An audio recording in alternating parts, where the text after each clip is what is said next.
पुणे म्हटले म्हणजे आपल्या डोळ्यासमोर येतात शनिवारवाडा, लाल महल, सिंहगड. पण या सगळ्यांसोबत पुण्यातील सगळ्यांचं आवडतं ऐतिहासिक आणि निसर्गरम्य ठिकाण म्हणजेच पर्वती टेकडी. इकडची सकाळ म्हणजे जणू स्वर्गच. मराठा साम्राज्याच्या असंख्य गोष्टीचा साक्षीदार असलेलं पेशवे संग्रहालय. आणि या ब्लॉगच्याद्वारे आज आपण सफर करणार आहोत या सुंदर असलेल्या पर्वती टेकडीची. तसा बऱ्याच दिवसांपासून सत्यमचा आणि माझा चालू असलेला पर्वतीचा प्लॅन आज मात्र सक्सेस झाला. हिवाळ्याचे दिवस असल्यामुळे थंडी कडाक्याची होती. पर्वतीवरून सकाळचा सनराईज बघण्याची मजा म्हणजे काही औरच. त्यामुळे सकाळी 5:30लाच आम्ही घर सोडलं आणि जवळपास 40 मिनिटात आम्ही पोहोचलो पर्वतीला. पर्वती टेकडीची उंची पायथ्यापासून जवळपास 260 फीट उंच असून याची समुद्रसपाटीपासूनची उंची सुमारे 2100 फीट आहे. या टेकडीवर जायला भक्कम अशा पायऱ्या आहेत, जिकडे सकाळी सकाळी आपल्याला बरेचसे पहलवान आणि पोलीस परीक्षेला बसलेले विद्यार्थी आणि विद्यार्थिनी इकडे तयारी करताना दिसतात. नमस्कार मंडळी, मी तुमचं पुन्हा एक वेळ स्वागत करतो आपल्या आवडत्या चॅनलमध्ये काही गोष्टी मनातल्या. आणि आज आपण आलो आहोत ते म्हणजे पुण्यातली सगळ्यांची आवडती आणि सगळ्यांची ओळखीची असलेली टेकडी, ती म्हणजे पर्वती टेकडीला. आणि माझ्या मागे तुम्ही जे बघतायत ते विठ्ठल रुक्मिणींचं मंदिर आहे. त्याचे शेजारी जे आहे ते पेशवे संग्रहालय आहे. तर एकंदरीत या ब्लॉगमध्ये आपण आज बघणार आहोत पर्वती टेकडीवरची सफर, ज्याच्यात आपण बघणार आहोत विठ्ठल रुक्मिणीचं मंदिर, पेशवे संग्रहालय जे खूप प्रसिद्ध आहे आणि खूप बघण्यासारखं आहे. त्यानंतर आपण बघणार आहोत इकडचं सनराईज पॉईंट. त्यानंतर आपण बघणार आहोत कार्तिक स्वामींचं मंदिर. आणि एकंदरीत ही जी टूर आहे, ही पर्वती टेकडीवरची जी सकाळची टूर आहे, ती तुम्हाला या ब्लॉगमध्ये बघायला मिळणार आहे. तर हा ब्लॉग नक्कीच बघा. तुम्ही सगळ्यांनीच बघितलं की सकाळी सकाळी इकडे सगळे लोक म्हणजे व्यायाम करायला येत आहेत. काही लोक जे पोलीस भरती वगैरे विविध भरत्या ट्राय करत आहेत, त्याची तयारी करायला येतात. तसंच जे पहलवान लोक असतात ते त्यांची प्रॅक्टिस करत आहेत. सो असं बरेचसं खूप हेल्दी क्लायमेट इकडे सकाळी सकाळी तुम्ही ज्यावेळेस येतात आणि एक प्रसन्न वातावरण सगळीकडे तुम्हाला बघायला मिळतं. साधारणतः 103 पायऱ्या आम्ही वरती चढून आल्यानंतर आमच्या समोर होतं ते म्हणजे विठ्ठल आणि रुक्मिणींचं सुंदर असं मंदिर.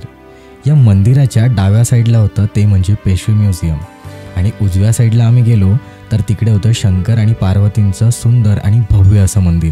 या मंदिराच्या समोरून तुम्ही सनराईजचा मस्त आनंद घेऊ शकतात. उजव्या बाजूच्या पायऱ्या चढून गेल्यानंतर मंदिराच्या प्रवेशद्वाराच्या उजव्या आणि डाव्या बाजूला द्वारपाल म्हणून भैरवनाथांच्या मूर्त्या आहेत.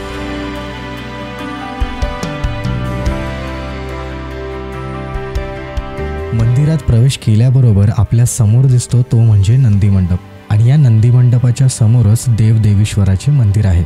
इथे गणेश मंदिर, सूर्य मंदिर, विष्णू मंदिर आणि कार्तिकीय मंदिर देखील आहेत. आता हे जे आपण उभं आहे हे मेन मंदिर आहे आपलं पर्वती टेकडीवरचं. हे 1749मध्ये नानासाहेब पेशव्यांनी बांधलं. बेसिकली हा पूर्ण परिसर पर्वती टेकडीचा तावरे पाटील यांचा मालकीचा होता. तो नानासाहेबांनी विकत घेऊन तिथे सगळे मंदिरं स्थापन केली. मेन म्हणजे विष्णू नारायण मंदिर असेल, जसं विठ्ठल रुक्माई मंदिर असेल, गणेश मंदिर असेल, हे सगळे मंदिर इथे उभारले. तर असं म्हणतात की हैदराबादच्या निजामने जेव्हा हल्ला केला होता त्यावेळेस मंदिराचा कळस हा सोन्याचा होता, तर तो कापून घेऊन गेलेला होता. आणि नंतर त्याने जेव्हा इकडे मंदिरातल्या मूर्ती जेव्हा बघितल्या तर मूर्ती इथे त्याला सापडल्याच नाही, कारण की इथल्या सगळ्या मूर्ती अगोदरच मराठ्यांनी सिंहगडावरती लपवून ठेवलेल्या होत्या. देवी देवतांची विटंबना इथे काही झाली नाही त्यांच्याकडून. या मंदिराची सुंदर अशी टेहाळणी करून आणि इकडचा इतिहास ऐकल्यानंतर आम्ही निघालो ते म्हणजे कार्तिक स्वामी मंदिराकडे जायला. हे मंदिर पेशवे संग्रहालयाच्या डाव्या बाजूला आहे आणि विठ्ठल रुक्मिणी मंदिराच्या मागे. माझ्या मागे तुम्ही जे मंदिर बघताय हे आहे कार्तिक स्वामींचं मंदिर. माझ्या आजूबाजूला तुम्ही जर बघाल तर या भिंतींमध्ये सगळे कोपे कोरलेले आहेत आणि याच्यात प्रत्येक देवी देवतांचे तर फोटो तुम्हाला बघायला मिळेल. एकंदरीत इकडचं वातावरण खूप शांत आहे आणि फक्त तुम्हाला पक्ष्यांचा आवाज येत असेल. या मंदिरामध्ये दर्शन घेत असताना माझी ओळख झाली श्रीकृष्ण कटारे बरोबर आणि या मंदिराचा इतिहास आणि महत्त्व मी त्यांच्याकडून ऐकून घेतले. पर्वतीवर स्थित असलेलं हे जे कार्तिकेय स्वामीचं मंदिर आहे, पहिल्यांदा बघता कोणाला समजणार नाही आणि अतिशय रेअर अशी मूर्ती आहे. स्वामी मंदिराचं महत्त्वाचं वैशिष्ट्य असं आहे की हे पेशवेकालीन आहे. खरं तर 400-500 वर्षापूर्वीचं हे मंदिर आहे आणि शौर्याचं देवता आणि गॉड ऑफ वॉर म्हणून जाणलं जाणारं कार्तिकेय स्वामीचं मंदिर. या मंदिरात जर का आलं, प्रवेश केल्यानंतर आहे ना तुम्हाला एक वेगळी ऊर्जा जाणवेल. तुम्ही जर का या गुंबदाच्या खाली वगैरे बसला आणि तर ह्याच्यामध्ये एंटर जरी केला, तुम्ही जर खरंच असं काय म्हणतात कॉन्शियस वगैरे असला ना, तर तुम्हाला समजून येईल की तुमच्यामध्ये काहीतरी असं मोठी पॉवर अंगात आली आहे म्हणून. का माहीत आहे, कारण की हे स्वतः जे कार्तिकेय मंदिर आहे, हे कार्तिकेय स्वतः योद्धा आहेत ना, सेनापती आहेत देवतांचे. ते सेनापती असल्या कारणानं त्यांचं काय म्हणतात ऑराच असला खतरनाक आहे. आणि तंत्रांमध्ये अथवा आपल्या सनातन धर्मामध्ये पण सांगितलेलं आहे की अत्यंत उग्र देवता आहे. स्वतःचं तंत्र उपासना पण आहे यांचं. कारण की आपण शंकरांचं, काली मातेचं वगैरे तंत्रपूजा वगैरे ऐकलंच असेल, कामाख्या देवी हे ते वगैरे, त्यांचे एकदम तंत्र उग्र लेवलचे असतात. पण ह्यांचं स्वतःचं एक तंत्र आहे. माझ्या मागे तुम्ही जी बघताय ही आहे नानासाहेब पेशवेंची समाधी, ज्यांचं निधन झालं होतं 1761 साली 23 जूनला पर्वती टेकडीवर. आणि ही जी समाधी आहे ही कार्तिक स्वामी मंदिराच्या अगदी शेजारीच आहे. तर ज्यावेळेस तुमचं पेशवे संग्रहालय 9 ते 10च्या दरम्यान उघडतं, तर त्याच्यानंतर ही समाधी ओपन होते सगळ्यांकरता आणि तुम्ही इकडे येऊन ही समाधी बघू शकता. समाधीपासून समोर गेल्यानंतर आपल्याला दिसतं विष्णुनारायणाचं मंदिर आणि त्यासमोर असलेला भला मोठा चौथरा, जिकडे सकाळी सकाळी सगळे लोक योगा आणि प्राणायाम करतात. आपण आता विष्णुनारायण स्वामी मंदिराच्या समोर आहे आणि इकडे बरेचसे लोक जर तुम्ही बघितलं तर सुंदर प्रकारे व्यायाम वगैरे करतायत. आणि आपण अशाच एका मल्लाला भेटायला आलो आणि आपण त्याच्याशी गप्पा करतोय. सकाळचं आमचं रुटीन असतो, 5:30ला आम्ही येतो.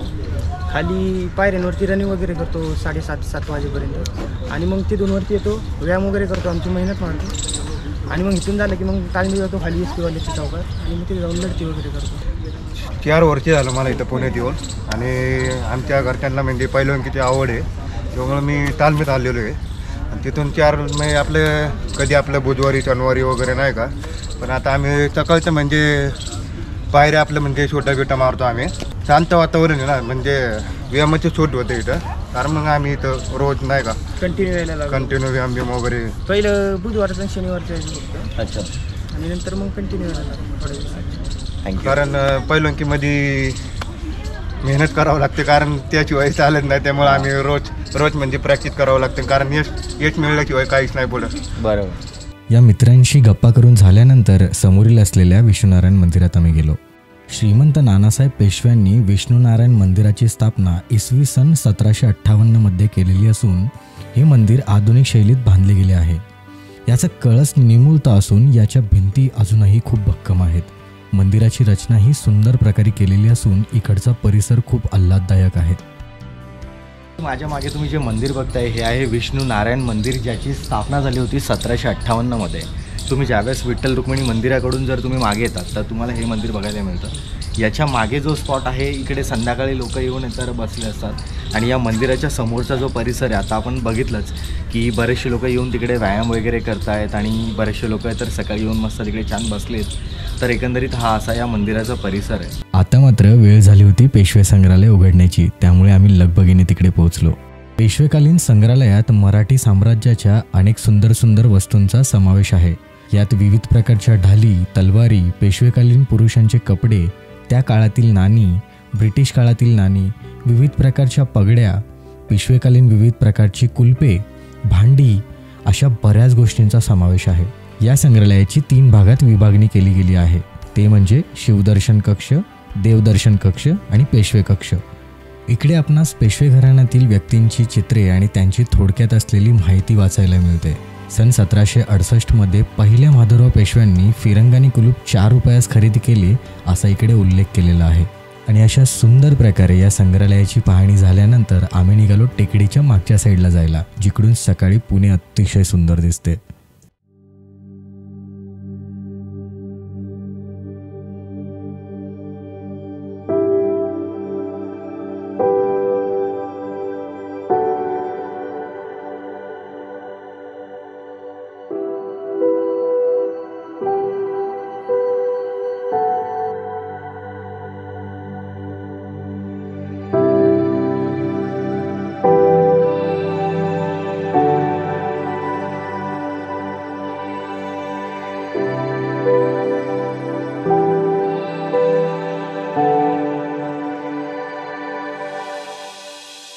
असल्या भारी वातावरणात सोबत आणलेली कॉफी घेताना आणि इकडून पुण्याचा नजारा बघताना मात्र थोडा वेळ का होईना आम्ही हरवून गेलो.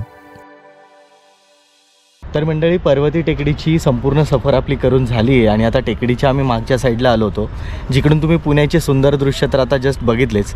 आम्ही आता जरा वेळ इकडे कॉफी घेऊ. आम्ही कॉफी घेऊन आलो होतो आणि नंतर कॉफी घेऊन मग आम्ही घरी परतणार आहेत. मी आशा करतो की पर्वती टेकडीचा संपूर्ण सफर मला खूप आवडली असेल. जर आवडला असेल तर नेहमीप्रमाणे तुम्ही अजूनपर्यंत जर चॅनल सबस्क्राईब केलं नसेल तर अगोदर आपला चॅनल सबस्क्राईब करा आणि लाईक करा, शेअर करा आणि सबस्क्राईब करायला विसरू नका. धन्यवाद.